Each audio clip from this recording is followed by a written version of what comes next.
Mukunda jewellers first ever factory outlet లో నక్షి Mela October 25th నుంచి 2 November వరకు. ఇండస్ట్రీలో మీ ప్రయాణం ఒక 15 to 16 years? No, I entered in 2009 with Darling.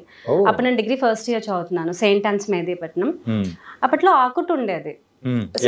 మా ఫ్రెండ్స్ అందరూ ఒక అంటే ఆఫీస్ రూమ్లోకి వెళ్ళి అందరూ అఫీషియల్గా లెక్చరర్ని అడిగి అందరూ అకౌంట్స్ ఓపెన్ చేసుకున్నారు. సో అట్లా నా ఫ్రెండ్ ఒక ఆమె నా అకౌంట్ ఓపెన్ చేసి తన చిన్న ఫోన్ ఉండేది, 2 మెగాపిక్సెల్ 3 మెగాపిక్సెల్ అని వచ్చేవి ఇట్లా ఫ్లిప్ ఫోన్స్. సో అందులో ఒక 2 ఫొటోస్ తనే తీసి తనే డీపీ పెట్టి, నాకు అప్పట్లోనే ఒక అడ్మిన్ ఉండింది actually to maintain Mac, because I don't have a smart phone. ఈ రోజుల్లో మీరు Pro Max అన్నట్టు కదా. She use to maintain in the desktop ఉండేది కదా ఆఫీస్ లో, కంప్యూటర్ లో. She use to maintain 10 profiles just to make sure మేమందరం డిగ్రీ తర్వాత ఎక్కడున్నా యునైట్ అవ్వడానికి అదొక ప్లాట్ఫామ్ లాగా. అప్పుడు సోషల్ మీడియా అంటే అప్పట్లో ఎవరెవరో తెలియని వాళ్ళని వ్యాస్ట్ గా యాక్సెప్ట్ చేసేయటం, ఒక 1000 ఫ్రెండ్స్ మీ అకౌంట్ లో 2000 5000 ఉండడం అదంతా లేదు. అప్పుడు 20 మంది ఫ్రెండ్స్ ఒక గ్రూప్, గ్రూప్, అండ్ మీరు తెలియని పర్సన్ అప్పుడు మీరు యాక్సెప్ట్ చేయరు అసలు.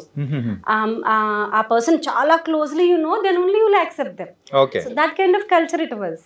సో అట్లా నా ఫొటోస్ ఆకుట్లో పెట్టడం, somehow those are seen by film industry people. So I used to do events then. I used to walk on ramp part time ga, because Medipatnam St. Anne's we used to go by Banjara Hills. ఎక్కువ ramp shows Taj Krishna, Taj Banjara అక్కడే జరిగేవి. So college మాకు 2:30కి అయిపోతుంది.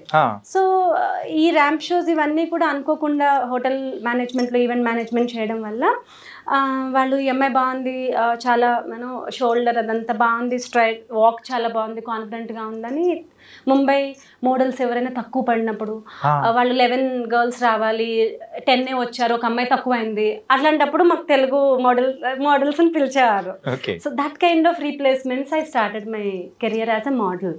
First model? yes, I did work on more than 50 ramp shows in Hyderabad. ఆ రోజుల్లో ramp shows చాలా vast గా ఉండేవి. 10 years ago, 10-15 years ago చాలా చాలా హ్యూజ్ గా ఉండేవి. ప్రతి ప్రొడక్ట్ లాంచ్ ర్యాంప్ షో ద్వారా జరిగేవి.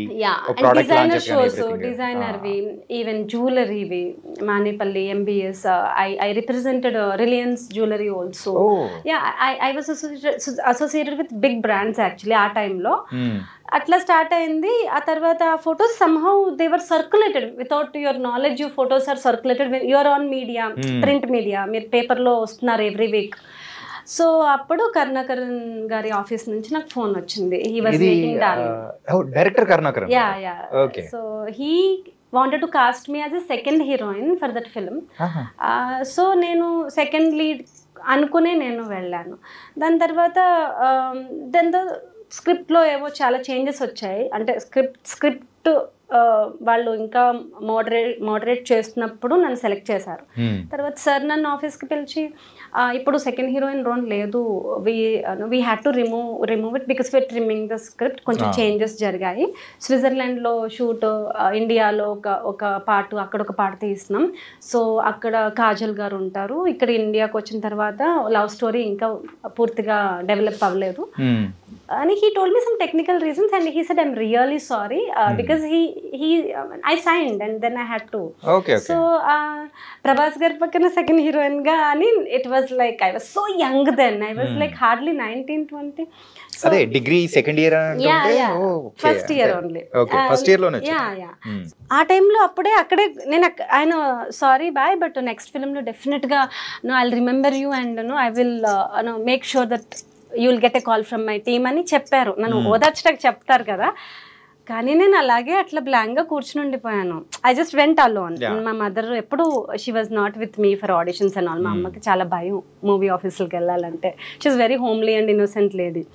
సో నేను వెళ్ళి ఇంక ఎలా ఇప్పుడు ఇంటికి వెళ్ళా, ఏం చెప్పాలి, ఏంటి, అందరికీ చెప్పేశాను, ఫ్రెండ్స్కి చెప్పేశాను, ఇప్పుడు ఏంటి నా ఫ్యూచర్ ఏంటి అని ఎట్లా ఆలోచించుకుంటూ అట్లా I was so shocked. Drops వచ్చేస్తున్నాయి కళ్ళల్లో. దెన్ ఆయన పాపం టేబుల్ నుంచి ఇట్లా వచ్చి దగ్గరకు వచ్చి, don't worry, it's not end of your life. నేను సెకండ్ హీరోయిన్గా నేను సెలెక్ట్ చేసి మళ్ళీ ఏదో ఒక చిన్న రోల్ పెట్టలేనమ్మా, అందుకే నేను వద్దంటున్నాను. But if you're feeling this much, ఒక ఫ్రెండ్ రోల్ ఉంది, బట్ నువ్వు ఖచ్చితంగా చేయాలి అనుకుంటే డైరెక్షన్ డిపార్ట్మెంట్ పక్క రూమ్లో ఉన్నారు, వెళ్ళి రోల్ వినేసే అన్నారు. సార్ పనమ్మాయి రోల్ అయినా చేసేస్తాను సార్ నేను అని I just told him like that.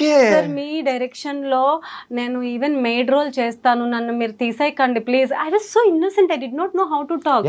ఏంటంటే ఇండస్ట్రీ గురించి కూడా అప్పుడు పెద్ద ఐడియా కూడా లేదు. బట్ ఫస్ట్ లో వెరీ సేఫ్ హ్యాండ్స్ లో ఉన్నాను నేను. అదే వేరే ఎవరైనా మ్యానిపులేటెడ్ డైరెక్టర్ అయితే he would have really played ఏదైనా జరగచ్చు. కానీ ఆయన నన్ను ఒక చిన్న బేబీ లాగా చూసుకున్నారు. ఆయనకి వాళ్ళ సిస్టర్ నాలా ఉంటారంట, curly hair, is a Tamilian basically. So ఆయన ఫస్ట్ నుంచి కూడా నా సిస్టర్ లా ఉన్నావు ఆడిషన్ అప్పటి నుంచి అదే చెప్తూ ఉండేవారు, స్విస్ లో కూడా, స్విట్జర్లాండ్ లో కూడా. సో అయితే ఫ్రెండ్ రోలా ఎవరికో కూడా తెలియదు నాకు, చేసేస్తా ఓకే ఫైన్ అని చెప్పి నేను పక్కన రూమ్ లోకి వెళ్ళిపోయాను. తర్వాత అదే ఒక్కొక్కసారి దురదృష్టంతో పాటు అదృష్టం వస్తుందని, it was Kajal's friend. 20 days in Switzerland shooting, 5 days in Bangkok. And ఆ రోజుల్లోనే I was paid so nice. I was a student కి few lakhs in your hand ఎలా ఉంటుంది 15 years ago? It was like more than 2 lakhs ఆ రోజుల్లో for 20 days. కానీ మీతో combination scene ఒకటి చెప్తాను, నన్ను లూజ్ అన్నాడే అని చెప్పేసి. ఇప్పుడు 15 years తర్వాత దాన్ని చాలా ట్రోల్ చేస్తున్నారు, నెయిల్ పాలిష్ అని చెప్పి ఏదో ట్రోల్ చేస్తున్నారు. అవి ఒక 100 వచ్చాయి, నేను అవి చాలా కాజల్ కి కూడా పంపించాను. ఆఫ్టర్ 15 years ఇంకా they are talking about her movie అని. I have access to her mother, Vinay aunty అని, Vinay garu. She so super sweet lady, very dynamic lady, Kajal's mom. So I send her those memes even now, even today. Aunty ఇంకా మాట్లాడుతున్నారు మన movie గురించి 15 years తర్వాత. So it's really very close to my heart. So ఆ రకంగా friend role కి land అయ్యాను. But it was అంటే నేను ఎప్పుడు ఏ మూవీ కోచింగ్ సెంటర్కి వెళ్ళలేదు. ఐ డోంట్ నో కెమెరా ఇక్కడ ఉంటే ఎటు చూడాలో తెలీదు. అంటే కింద చూస్తే ఎట్లా ఉంటాం, పైకి చూస్తే ఎట్లా ఉంటాం. ఒక్కొక్కసారి చీట్ లుక్ ఉంటుంది, ఒక్కొక్కసారి ఈ ఫ్లాగ్స్ ఇవన్నీ మనం తప్పించుకుని పర్ఫామ్ చేయాల్సి వస్తుంది, అవి ఏమీ తెలీదు. మిలిటరీ స్టూడెంట్ లాగా ఇట్లా నుంచోమంటే ఇట్లా నుంచి చెప్పేసి వచ్చేయడమే. సో నేను తెలీదు. బట్ ఆ మూవీలో యాక్టింగ్ విత్ కాజల్, ఎందుకంటే హోటల్ రూమ్ లో కూర్చోం కదా, ఈవెన్ దో ఆ రోజు నా సీన్ లేకపోయినా నేను కాజల్తో పాటు సెట్కి వెళ్ళిపోయి కూడా చేయి పట్టుకుని వెళ్ళిపోయి ప్రభాస్ తో, he was so kind and sweet. Prabhas గారు ఆ రోజుల్లో పాన్ ఇండియా స్టార్ కాదు కదా అప్పుడు. So he was so available, అంటే చాలా బబ్లీగా, చాలా క్యూట్ గా, చాలా స్వీట్ గా ఉండేవారు ఆ రోజు. ఇప్పుడు ఎలా ఉన్నారో తెలియదు. But he's real darling. ఆ మూవీ పేరుకి ప్రభాస్ గారికి సరిపోద్ది, he's a real darling. So అక్కడ అసిస్టెంట్స్ ఉండరు, మన మదర్ రారు, మనకు ఫ్లైట్ టికెట్ ఎక్స్పెన్సివ్ కాబట్టి మనకు ఒక్కరికే పంపిస్తారు. సో అమ్మతో, వినయ్ ఆంటీతో మాట్లాడిపించాను, నో ఐఎమ్ కమింగ్, మా బేబీతో పాటు నేను మీ అమ్మాయిని కూడా I take care, don't worry అని ఆంటీ చెప్పి. సో ఆల్ దట్ ఆవిడ ఫోన్లో మాట్లాడి, మీ అమ్మాయి నాతోనే ఉంది, నా పక్కనే పడుకుంటుంది, don't worry, she is with me. మా అమ్మ అప్పుడు కూడా సరిగా తినదు, మా అమ్మకి హిందీ వచ్చనమాట, ఆవిడతో సరిగా తినదు, కొంచెం మీరు ఫుడ్ అది బాగా చూసుకోండి అని కాజల్ వాళ్ళ మదర్కి మా అమ్మ చెప్తుంది, మా అమ్మాయి ఫుడ్ చూసుకోండి అని. So always my mother is worried about my food only. సినిమాలే చేసుకో, ఏ చావన్నా చావు, సరిగా తిను. సో తిండి ఆల్ టిపికల్ తెలుగు మదర్స్, మీ బొజ్జ నిండితే చాలు అనుకుంటారు. So that kind of innocent mom. And అలా ఆ టైంలో వాళ్ళందరూ ప్రభాస్ గారిని, కాజల్ని, ఇంకా పెద్ద పెద్ద యాక్టర్స్ కూడా వచ్చారు, కమెడియన్స్ వచ్చారు. వీళ్ళందరినీ చూసి నేను చాలా యాక్టింగ్ నేర్చుకున్నాను. వాళ్ళు నెక్స్ట్ టేక్ తీసుకోవాలనేటప్పుడు ఆ గ్యాప్, వాళ్ళ ప్రిపరేషన్, ఒక షార్ట్ ముందర వాళ్ళు mentally how they training there self, ఇవన్నీ నేను చాలా దగ్గర నుంచి క్లోజ్గా చూసి. So I can say darling was my learning institute. Karunakaran sir is my first Guru. Super. ఇంతకు వచ్చిన 2 lakhs తో ఏం చేశారు?